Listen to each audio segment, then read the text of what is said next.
नमस्कार दोस्तों। निरंतर करंट अफेयर्स में आप लोगों का स्वागत है। आज हम लोग अपने करंट अफेयर्स की शुरुआत करेंगे लोसर महोत्सव से। लोसर लद्दाख में मनाया जाने वाला एक प्रमुख सामाजिक धार्मिक त्यौहार है। इस वर्ष यह उत्सव 24 दिसंबर से शुरू हुआ है और अगले 15 दिनों तक यह मनाया जाएगा। लोसर लद्दाख में नौ वर्ष के रूप में मनाया जाता है। यहाँ पर लो का मतलब है नया और सर का मतलब है वर्ष। इस तरह से लोसर का मतलब हो जाता है नए वर्ष का उत्सव।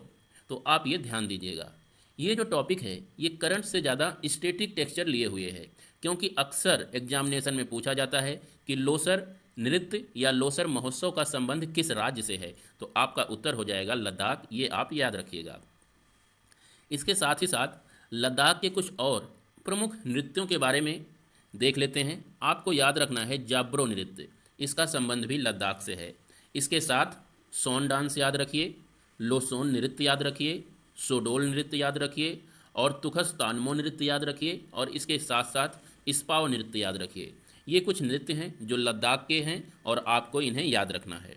इसके बाद अगर लद्दाख की बात करें तो लद्दाख के बिल्कुल उत्तर में काराकोरम की पहाड़ियाँ हैं। यहाँ पर ये जो मैं रेड कलर से बना रहा हूँ, इन पर्वत श्रृंखलाओं को काराकोरम पर्वत श्रृंखला कहते हैं। उसके बाद लद्दाख की पहाड़ियाँ हैं, फिर जांस्कर की पहाड़ियाँ हैं और सबसे दक्षिण में यहाँ पर वृहत हिमालय फैला हुआ है।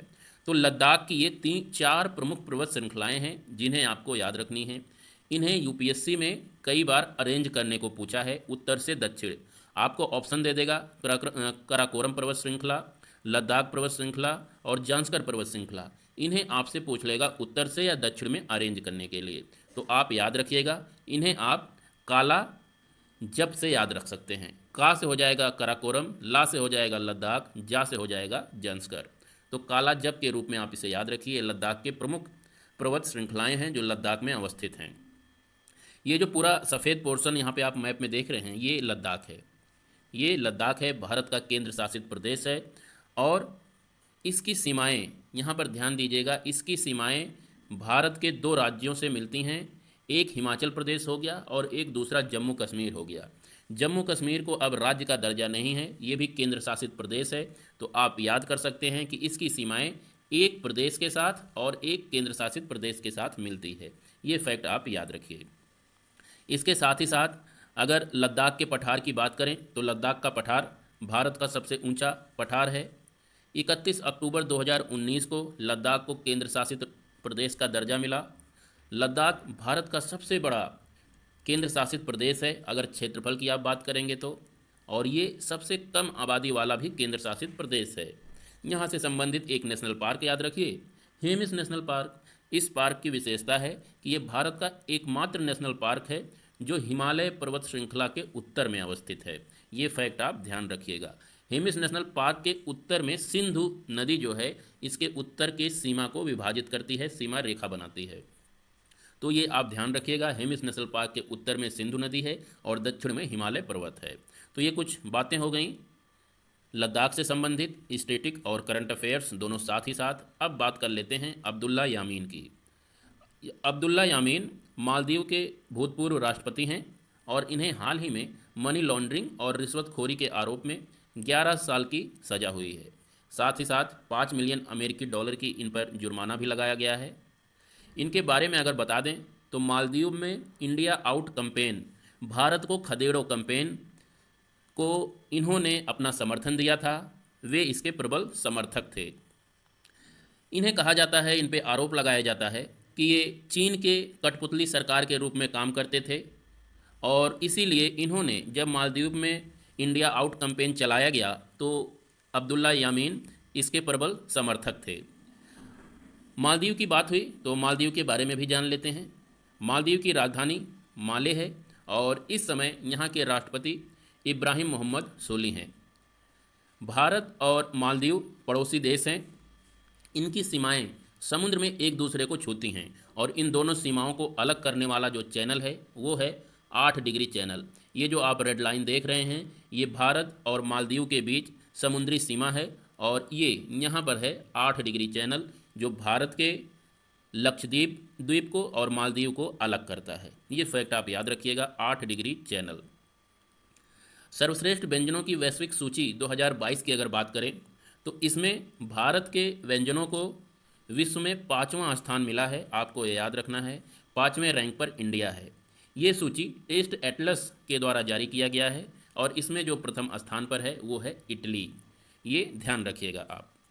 ग्वालियर की अगर बात करें तो ग्वालियर इसलिए चर्चा में है क्योंकि यहाँ के सिरोल क्षेत्र में पूर्व प्रधानमंत्री अटल बिहारी वाजपेयी की एक विशाल प्रतिमा और एक भव्य स्मारक का अनावरण किया जाएगा।